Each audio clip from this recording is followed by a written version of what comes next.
प्रभु दरबार, भक्ति, ज्ञान और सेवा का मार्ग। घर में प्रिय दर्शकों, बांस का पौधा अवश्य लगाना चाहिए। यदि आपके घर में आंगन खुला है, कच्ची जगह है, तो आप बड़े बांस के पौधे घर में रोपें।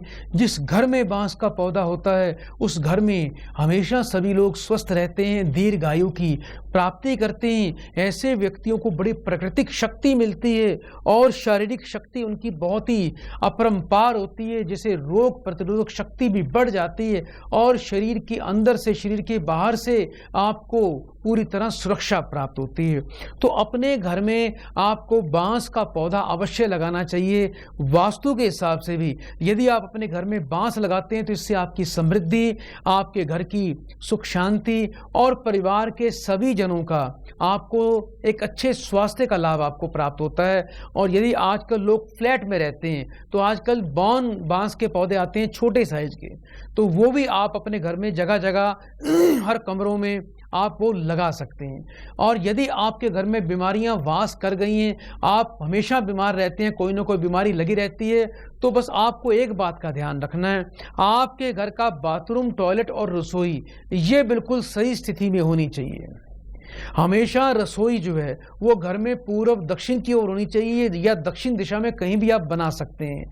और एक बात का ध्यान रखना, जितनी घर में रात को रसोई साफ करके सोओगे, जितनी रात को रसोई चमचमाती होगी, कोई जूठा बर्तन रात को घर में नहीं होगा, कोई बचा हुआ गीला आटा या बचा हुआ खाना घर पर नहीं बचेगा, तो ऐसे में आप सदा स्वस्थ रहोगे, आपको बीमारियों का सामना नहीं करना पड़ेगा।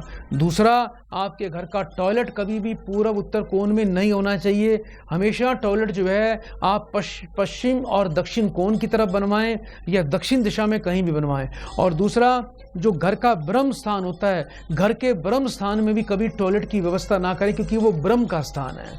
जैसा कि हमारा शरीर के अंदर जो हमारा पेट होता है, नाभि होती है, वो ब्रह्म स्थान होता है।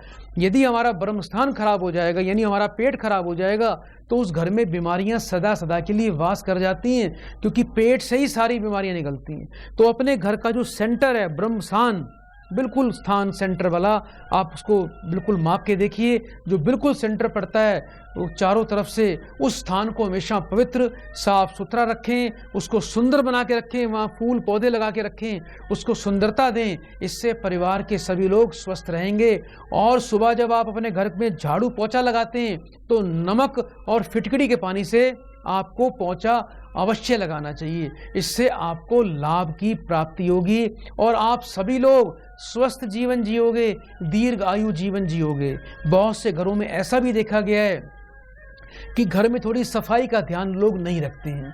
कहीं भी जूते उतार दिए, कहीं भी जूते इकट्ठे करके रख दिए, जूतों के ऊपर जूते रख दिए और जूतों के ढेर लगा दिए। ऐसे बहुत से घर हैं जहां पर जूतों के ढेर लगे हुए हैं, यानी आपको वो जूते पहनने नहीं हैं, लेकिन आप उसको इकट्ठा करते जा रहे हैं। हर वर्ष 4-5 जोड़े नए खरीद लिए, जो पिछले पड़े हैं वो भी रखे हैं, उनको कभी आपने यूज नहीं करना और उसी के ऊपर और आप इकट्ठे करते जा रहे हैं। इससे घर में आपका पैसा बीमारियों पर जाएगा, पैसा बीमारियों पर आपका व्यर्थ जाएगा। घर में बिल्कुल भी पैसे की बरकत नहीं हो पाएगी, घर में बहुत ज़्यादा अशांति, कला कलेश रहेगा। तो जोन से जूते आपको नहीं पहनने, वो जूते आप हाथ की हाथ निकाल के किसी गरीब को, किसी मजदूर को, किसी लेबर को, किसी मांगने वाले को आप हाथ के हाथ उसको दान करते रहें।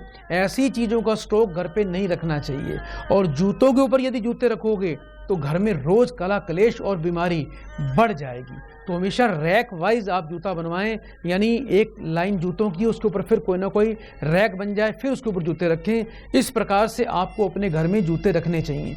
और जो घर का हमारा ईशान कोण है, जिससे हम पूर्व उत्तर का कोण बोलते हैं, उसको बिल्कुल साफ सुथरा आपको रखना है। वहाँ पर तो बिल्कुल किसी प्रकार का कोई झाड़ू, चप्पल, कोई गंदगी, कोई डस्टबिन, कोई किसी प्रकार की कोई गंदी चीज आपने वहां नहीं रखनी, क्योंकि वहां पर शंकर भगवान का स्थान है। वो ईशान कोण है, वो जल की दिशा है। यदि वहां पर आप पीने के पानी को रखेंगे या कांच की बोतल में गंगा जल आप स्थापित कर देंगे तो ऐसे में ईशान कोण पवित्र रहेगा, घर में लक्ष्मी का वास होगा, बरकत होगी और परिवार के सभी लोग स्वस्थ रहेंगे।